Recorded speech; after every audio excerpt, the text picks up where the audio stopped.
We leased the ranch 3 years ago, so this is the state property owned by it's owned by the Internal Trust Fund, which owns all the land in the state of Florida. This particular property is ran by Department of Forestry in the Florida Department of Agriculture and Consumer Services. This is the single largest land purchase in the history of the state of Florida. When it was bought, the whole thing was right at 100,000 acres.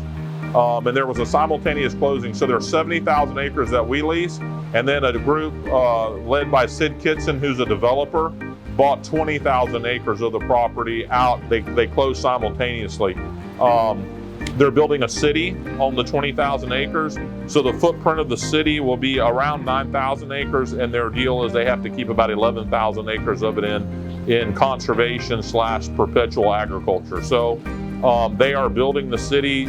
They bought the land in '06, and of course the crash happened at that point on the real estate market, and they sat on that thing until, well, 3 years ago. They really in earnest started building down there. About when we took over, they started building. His deal with the state at the time was he would run this property as an agricultural entity for a 10-year period. There's a 10-year management plan on the property that's developed by NGOs, Department of Environmental Protection, the USDA, FDACs, concerned citizens and agricultural people. So there's a 10-year plan that says what you can and cannot do on the property.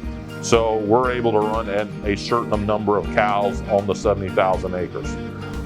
We're allowed to farm so many acres on the property every year. We can cut so many acres of sod. And so there's a definitive plan that says this is the boundaries you must play in, and you can't get out of that or else you're in default of the lease. So it is set up where we can do agricultural, and that's part of, there's actually a Babcock Ranch statute you can look up that went through the House and the Senate of the state that appropriated the money.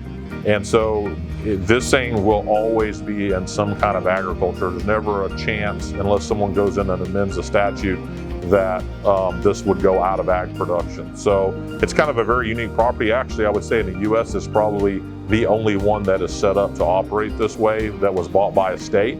And maybe the federal government, I'm not sure, but from a state perspective, probably one of the unique things that's ever been done by a state government. So it's kind of a neat deal. We're the second group to lease it. And then obviously with our history with the Babcocks, it's kind of a unique deal. We let them come back and they stay. We have a big lodge in the cypress swamp over here that their grandfather built. So they come back and we let them stay a few nights every year.